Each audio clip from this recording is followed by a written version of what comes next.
Oi, se você é professora particular ou de reforço e está em dúvida sobre a melhor forma de você organizar os seus alunos, eu sou a Marina, eu sou pedagoga, eu sou professora de reforço escolar e eu sou criadora do meu método, o Método Marina Ensina. No vídeo de hoje eu vou te contar sobre tudo isso. Como foi o meu histórico, como eu me organizei desde que eu tinha só um aluno por horário e até hoje que eu já tenho mais de 70. Semana passada, a gente estava fazendo uma reunião aqui no Marina Ensina para fazer o nosso planejamento para o segundo semestre desse ano. E aí a gente definiu que a partir do meio do ano, a gente só vai atender turmas e com horários definidos.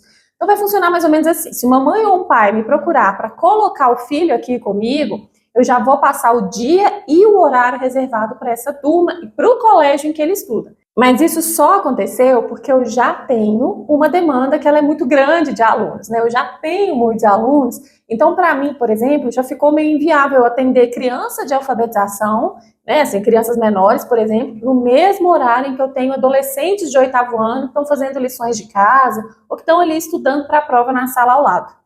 Então, assim, no momento, essa organização que eu defini por turmas, ela está funcionando muito melhor. Só que nem sempre foi desse jeito, né? E eu nem garanto que vai ser desse jeito também, daqui 1 ou daqui 2 anos, porque isso sempre vai mudando mesmo.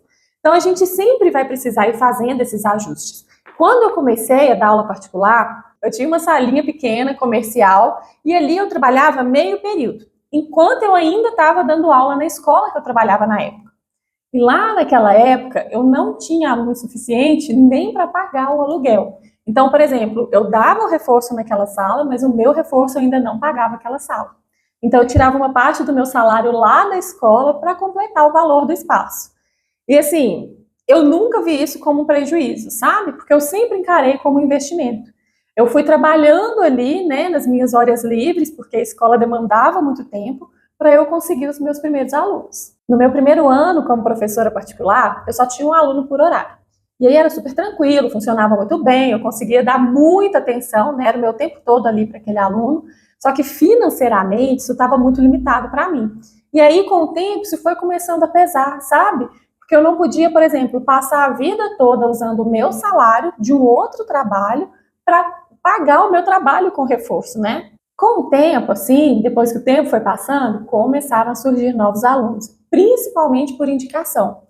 E aí isso foi ótimo, né? Porque eu vi, assim, cada vez mais que eu estava chegando perto do meu objetivo, que era trabalhar só com reforço. Eu queria sair muito da escola.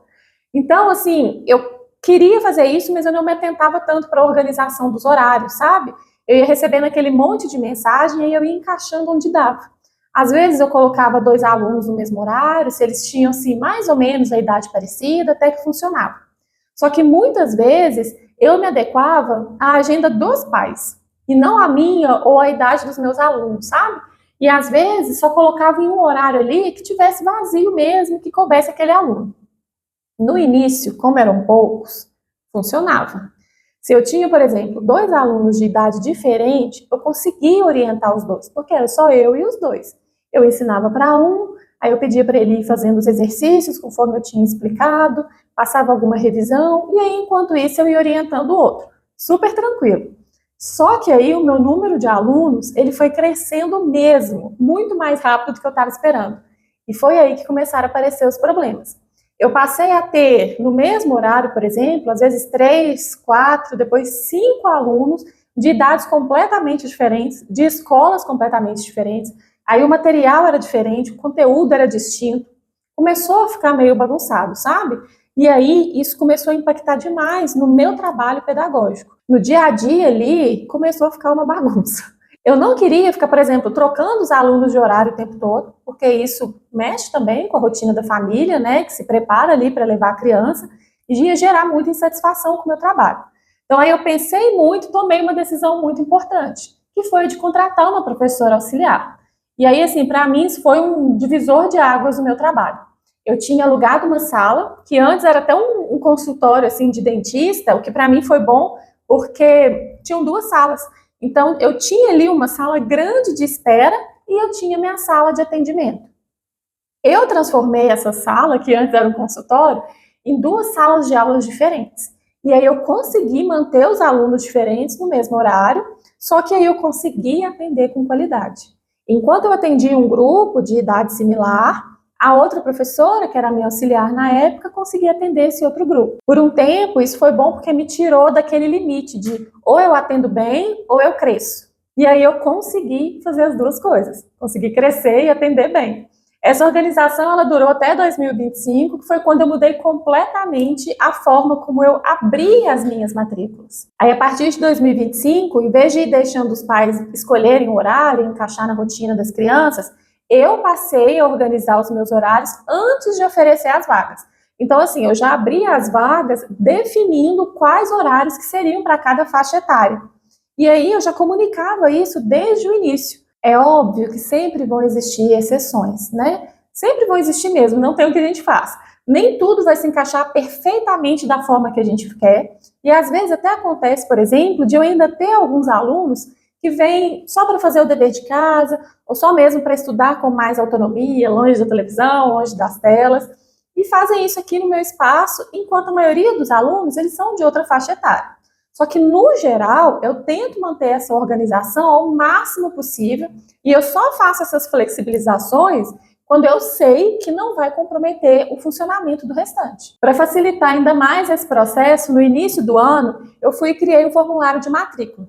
Ali naquele formulário, ele vai ter todas as informações, por exemplo, sobre a disponibilidade de horário, sobre o aluno, a idade, a escola, o ano, e aí eu recebo essa resposta e já consigo colocar a idade dele nos horários disponíveis e nas turmas que eu tenho em aberto. E aí eu já respondo para esse pai com as opções possíveis de horário. Isso foi o que fez com que eu acabasse com aquelas conversas intermináveis de início de matrícula, por exemplo. Ah, eu tenho esse horário. Não, mas esse não dá porque ele tem outra atividade. Ah, então eu tenho essa opção. Ah, não, mas esse eu também não posso, porque, sabe, quando a gente fica assim, a gente dá um horário, ele dá outro, e a gente tem que ficar nessa conversa interminável. Esse formulário me ajudou a economizar todo esse tempo, toda essa conversa, porque ele é um link único, ele é sempre o mesmo, e aí eu mando para todos os pais que chegam até mim me perguntando sobre as vagas. Esse formulário ele também me ajudou a não me perder no meio de tantas mensagens que a gente recebe, principalmente no início e no meio do ano, e acabar deixando os pais também sem resposta. E ainda me ajudou a deixar o meu atendimento muito mais profissional, muito mais sério, fazer com que o reforço perca aquela cara de bico, sabe? Você pode fazer o seu próprio modelo de formulário, mas se você quiser adquirir o meu, que eu uso aqui no Marina Ensina, é só você entrar no meu site, www.marinaensina.com.br. O link certinho está aqui na descrição do vídeo. A partir de 2026, o meu número de alunos aumentou ainda mais. E aí isso me permitiu dar um passo além na organização do meu negócio. Eu passei a montar as minhas turmas não só por idade, mas também por escola. E aí isso fez toda a diferença para mim. Hoje, em muitos horários que eu tenho, eu consigo trabalhar exatamente o conteúdo que os alunos viram nessa semana lá na escola.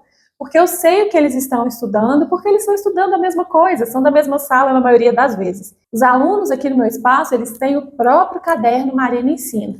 Então, cada encontro, ele é pensado como uma aula mesmo, uma aula adicional à aula da escola. Eu acompanho o material da escola, eu vejo que os alunos estão aprendendo e eu ainda reforço com eles esse conteúdo. Só que eu não estou aqui te dizendo que você tem que adotar exatamente esse modelo de atendimento, de só atender a mesma faixa etária, de só atender a mesma escola, né, ou ter essas turmas pré-definidas. Como eu te falei, esse é o modelo que eu uso e que está funcionando para mim aqui no meu espaço, mas também é o que está funcionando nesse momento, né? Mas eu já atendi de outras formas e outros modelos que também funcionaram. O que é mais importante de você pensar é que você não tem que deixar a organização dos seus horários ir acontecendo sozinha.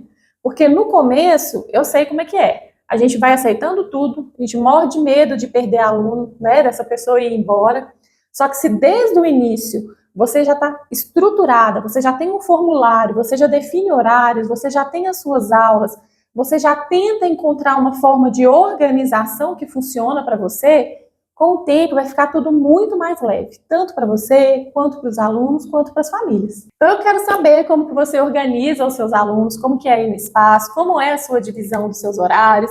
Me conta aqui nos comentários, eu vou adorar saber. E se você gostou desse vídeo, eu vou te pedir para você deixar o like aqui, se inscrever nesse canal. Eu te vejo na próxima.